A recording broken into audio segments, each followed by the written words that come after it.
Have you ever found yourself responding to client messages at midnight or saying yes to a project that your gut is screaming no to? Or maybe you're feeling really stretched thin, trying to show up on every single platform? Here is what you need to focus on. The stronger your boundaries, the stronger your business. And so, in today's episode, I'm breaking down exactly how to set boundaries for your creative business that will protect your energy without pushing away opportunities. And you are going to learn how to decide what's actually necessary, communicate your limits clearly, and yes, even say no without burning bridges, which is something I have struggled with in the past. Not burning the bridges, but worrying that I'm going to. So, if you're ready to start 2025 with more energy and less overwhelm, this episode is for you. Hello and welcome to Brand Your Passion, the show that helps you turn the thing you love the most into the thing people know and love you for. If you're an artist or maker who is ready to get more eyes on your work, more engagement in your audience, and more creativity in your life, then you're in the right place. I'm your host, Holly Arnett, the brand strategist and coach for creatives, and it's time to brand your passion. Let's talk about why boundaries matter in the first place. So, if you resonated with what I just said in the introduction, then you need boundaries because not having them leads to things like working when you don't want to, working on things you don't want to do, getting burnt out because you are just doing all of the things in ways that are not sustainable, and many other things. So if you have found yourself like in any of those situations, those are signs that you need stronger boundaries. If people are pushing back against you, yeah, you're doing actual projects that you don't want to do. If you're feeling yourself burning out because you're doing too many things all of the time, these are signs that you need stronger boundaries. And this is something I am currently working on. So these are things that I have learned or that I've been focusing on that might also hopefully help you. So there are four main types of brand boundaries that I think. There are probably a lot more, but these are the ones that I think that we can and probably should be focusing on when it comes to our brands and creative businesses. So number one, we have schedule boundaries. So these are things like work hours, response times, when you take calls, all of those types of things fit into things around your schedule. Then we have sharing boundaries. So this is about what you share, what you don't share, how you share, all of those types of things that create a sense of like security and safety for you when you have them. Then we have service boundaries. So these are things to do with your actual products, your work, your services. This is what you will and won't offer, what you will do, what you won't do, all of those types of things. Then we have space boundaries. This is where and how you show up on social media, with clients, events, like all of those types of things that give you the space and put you in the right spaces when you have them put into place. So, those are the four types of things that you can focus on when it comes to setting boundaries. So, how do we set boundaries that serve you and your creative business? Number one, you want to identify like non negotiables. Things like, I will not take calls on a Monday and Friday. That is something I have in place.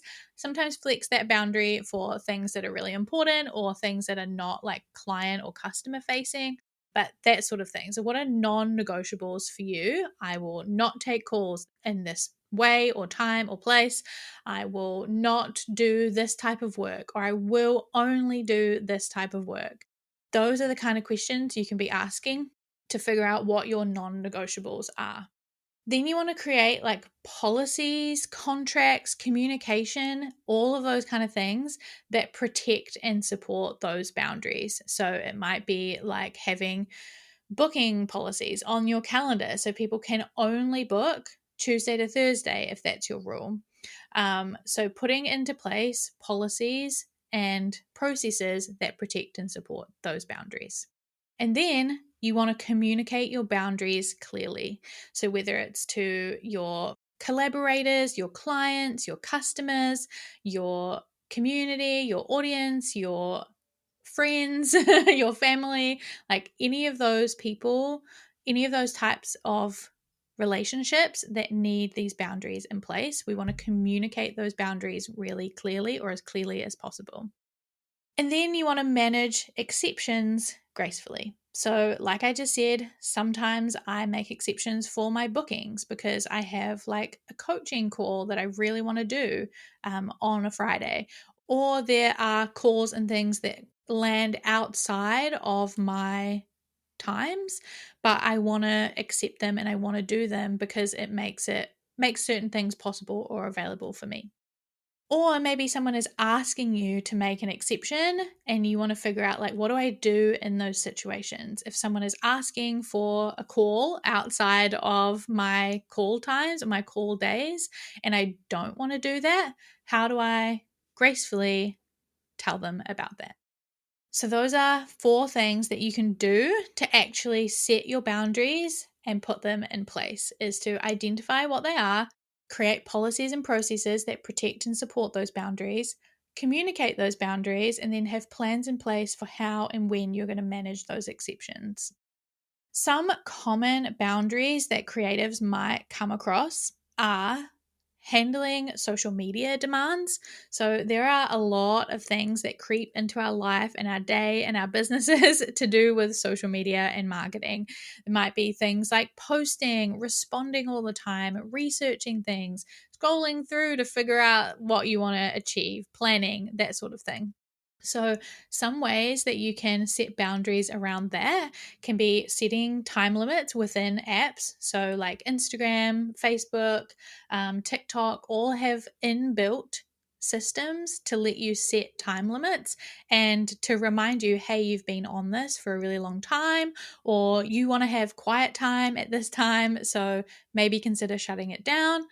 Those will help you to stick to those boundaries. You can also set time limits on your actual devices. This is really helpful. So, there are certain apps. I'll see if I can leave a link in the show notes for an app that I've used in the past that puts limits on your apps and on your devices so that you can't access certain apps at certain times or outside of certain times.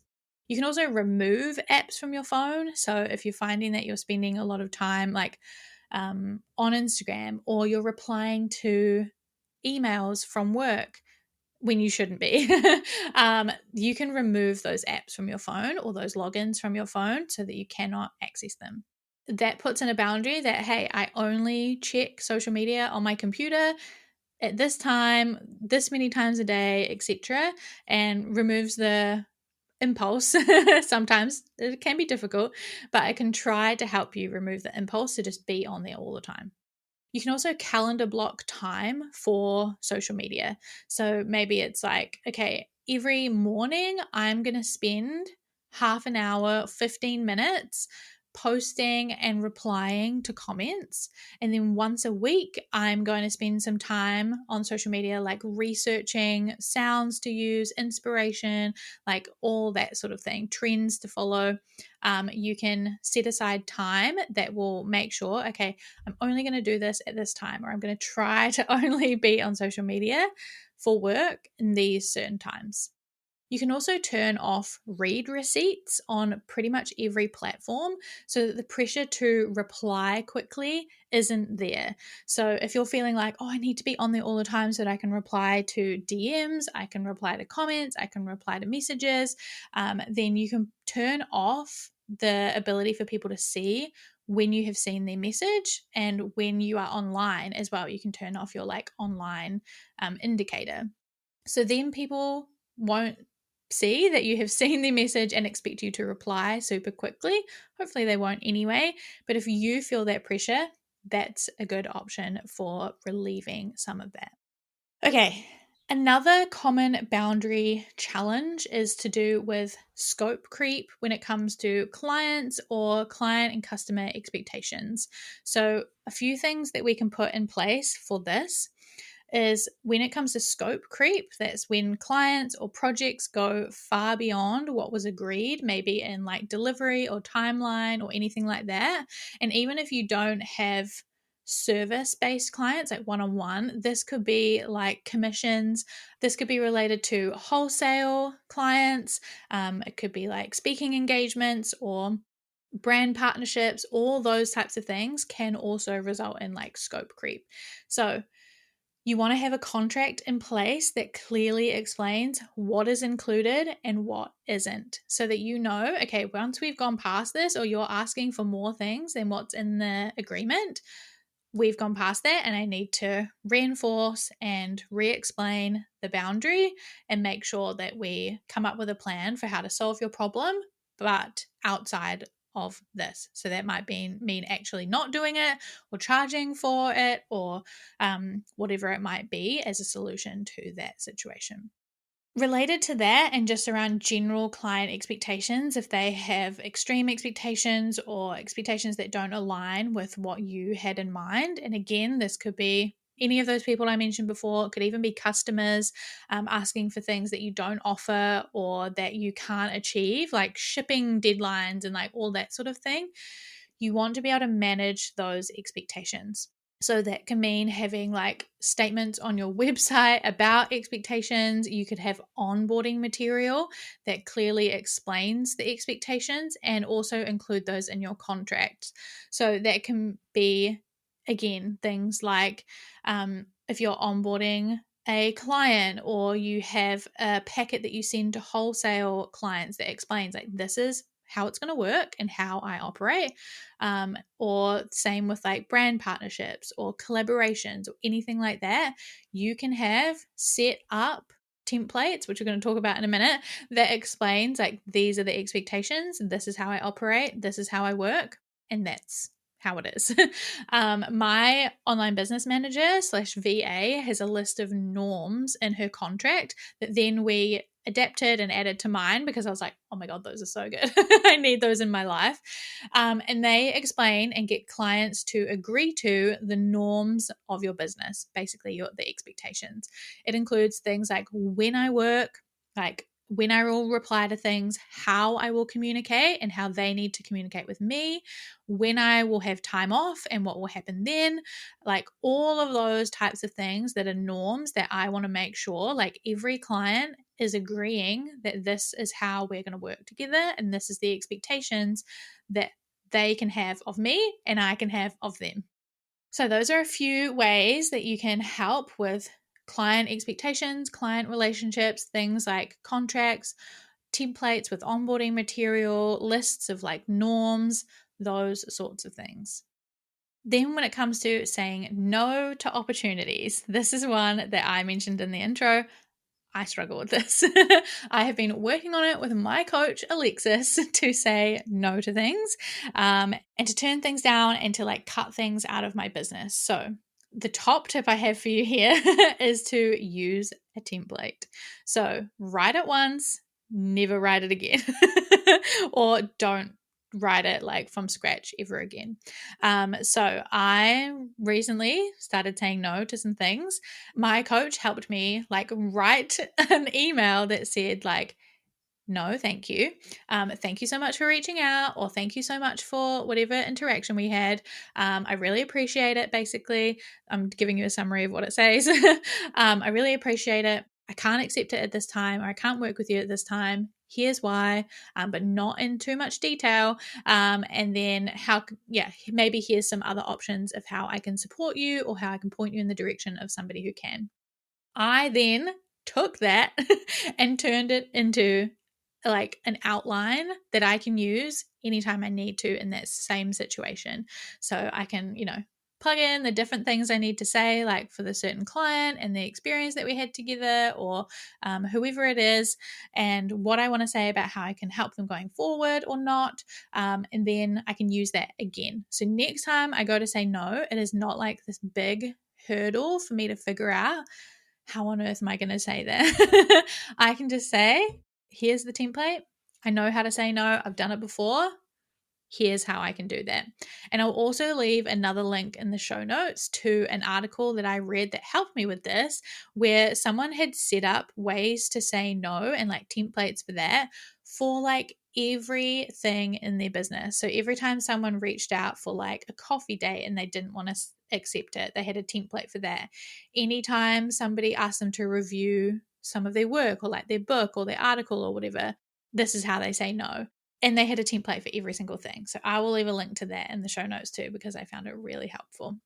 So those are a few examples of boundaries that can be really helpful, or struggles you might be having with your boundaries, and some tips for how you could implement that and put boundaries in place. And hopefully those will inspire how you could set up boundaries for other things in your business or other things in your life.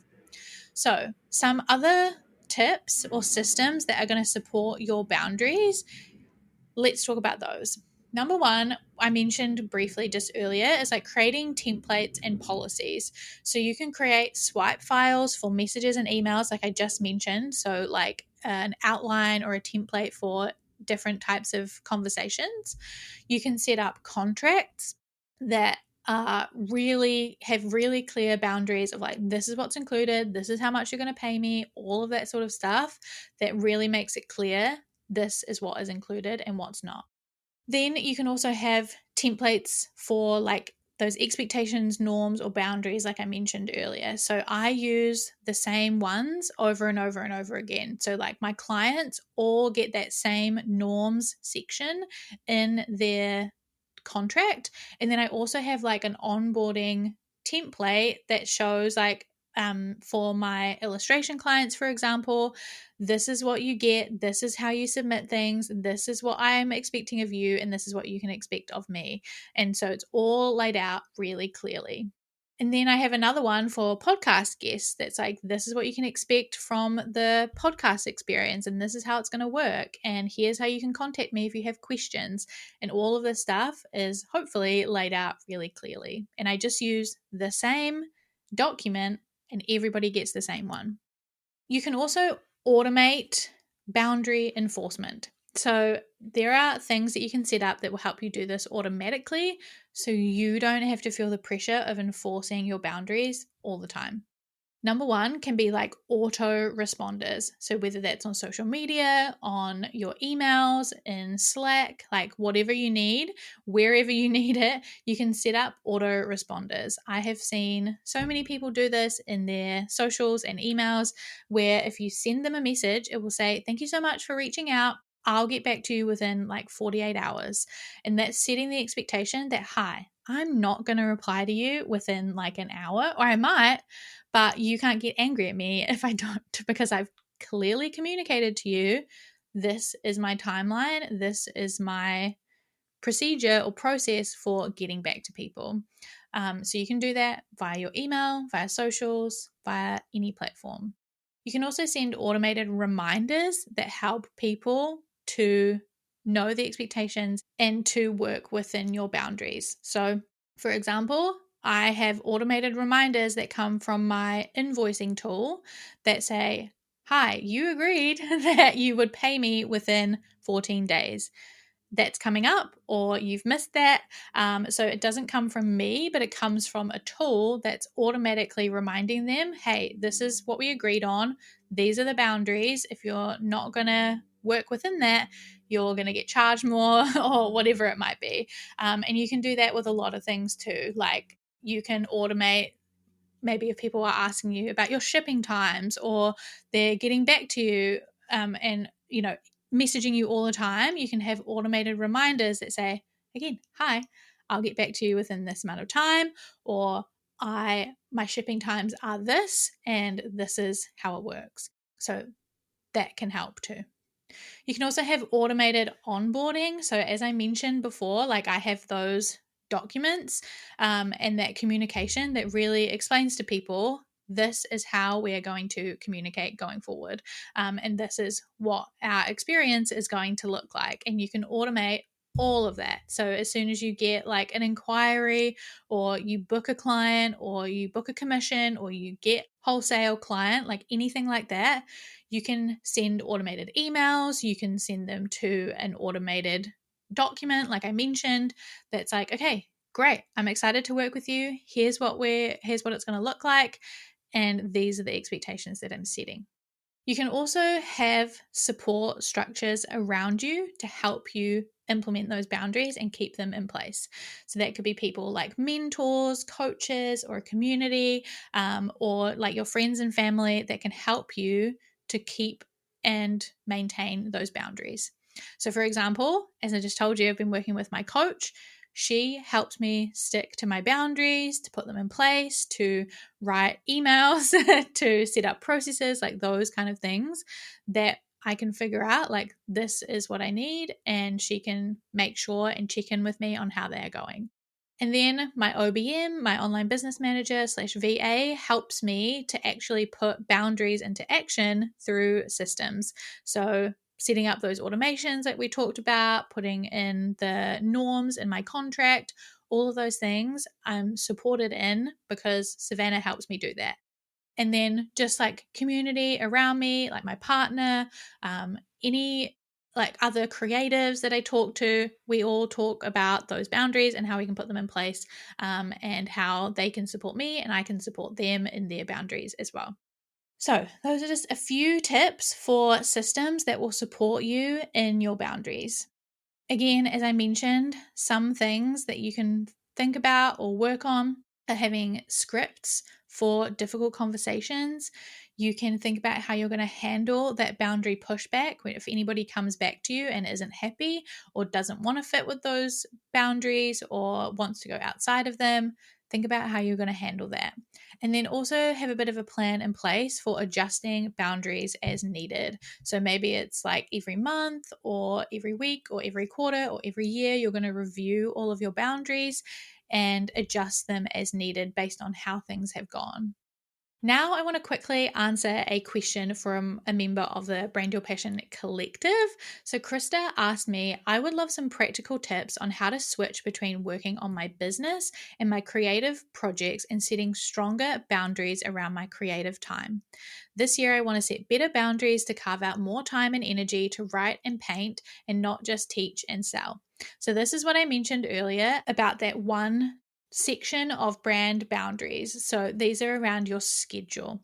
How do you set boundaries around your schedule so that you can work on writing and painting and not just teaching and selling or whatever it is that you want to work on and spend more time on or less time on? So, a few tips that I have for you here. Number one is calendar blocking. So, again, I worked with my coach to help put this into place for me, and I've been really finding it helpful. This is where you set aside time for specific things, and then you only work on those specific things during that time. And that helps you to set boundaries and not just fill all of your time with the thing you don't want to do. There is a law like that basically whatever time you give something that thing will expand to fill that time.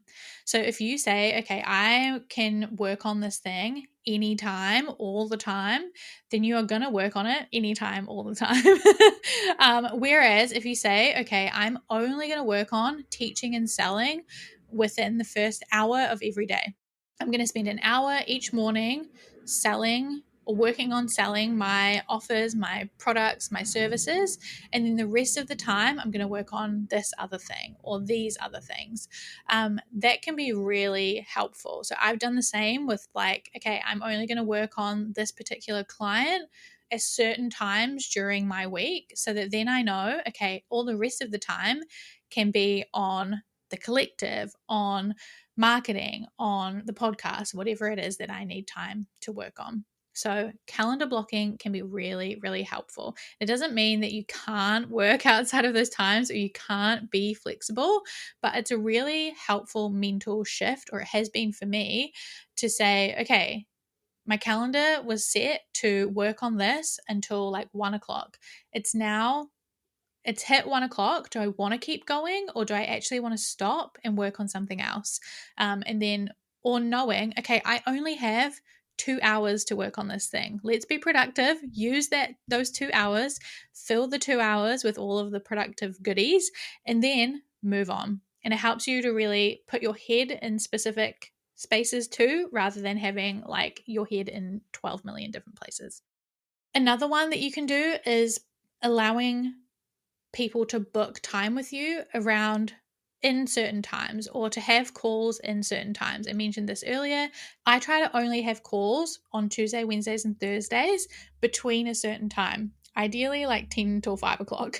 But because I'm in New Zealand, I'm a bit flexible with that because I know the time zones are a bit tricky.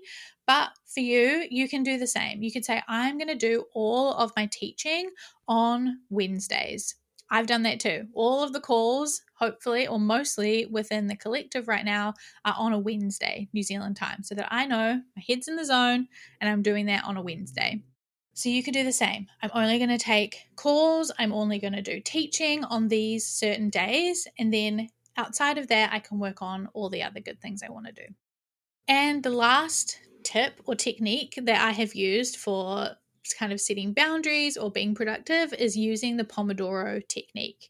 So if you haven't heard of this, it's a way of using a timer to give you productive focus like sprints to work on a certain thing. So it gives you the original, I think, is like 20-minute blocks with 5 minutes in between. And then at the end of 3 of those cycles, you get a longer break. So that could be 15 minutes, half an hour, whatever you need it to be.